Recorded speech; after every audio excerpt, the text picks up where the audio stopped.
Ariel Ruiz Soto is a policy analyst and joins me now from Sacramento, California.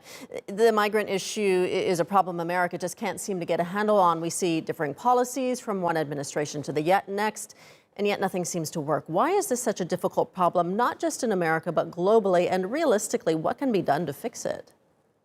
Well, it's a difficult problem because there's significant push from smuggling networks to try to make irregular migration profitable, while at the same time there's not sufficient mechanisms for legal migration, for regular migration across the world. Specifically, what we've seen in Mexico and in Central America is that there's not enough, for example, visas, student visas, or even labor employment visas for migrants to actually avoid taking the riskier and more dangerous route of hiring a smuggler. What we've seen in Mexico yesterday, and it's unfortunately not going to be the first or the last time that this occurs until we try to find a way around it. And that starts by trying to think creatively about the capacities of these governments, not just the United States, but also Mexico and Canada, to provide more legal pathways for migration from Central America, but also from across parts of the world.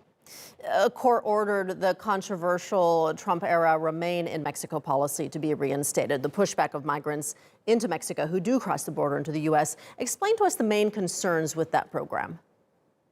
Well, one of the main concerns from the MPP program is that it sends migrants back to Mexico where they are actually vulnerable to potentially significant hardships and risk, for example, on their lives.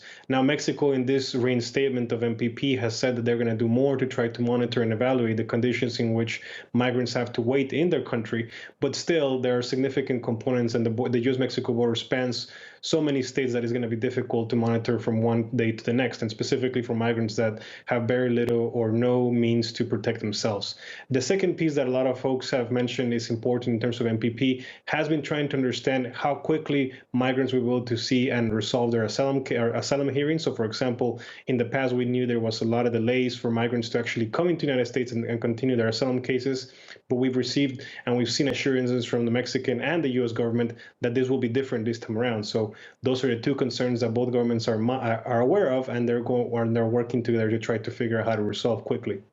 This awful crash that we saw in Mexico with the more than 50 migrants who were killed, it's not the first time we've seen something like this, and sadly it probably won't be the last time. The International Organization for Migration says at least 650 people died attempting to cross the U.S.-Mexico border this year. That's the highest number since the agency began recording data in 2014. Help us to understand the desperation it takes for people to risk their lives to try to get into America.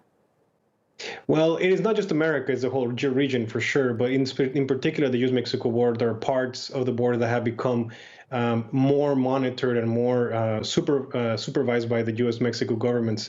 And therefore, smugglers try to have to resort to different means and different routes that are more dangerous. Dangerous routes, for example, in the deserts, specifically at very different points of the day, where it could be significantly hot for migrants to be stranded in the desert. There's other increasing numbers as well of migrants that have tried to go through sea routes to try to avoid enforcement, and therefore have also faced significant measures as well in terms not just in climate, but also being susceptible to criminal organizations that have unfortunately a big grasp in certain parts of the Mexican side of the border, and therefore that's what's really pushing them to do that. So again, the solution here, at least one of the solutions, it won't be the only solution, but one of them is to increase means for migrants to actually enter the country and seek protection or labor in more efficient ways, and that includes not just the United States, but also Mexico and Canada.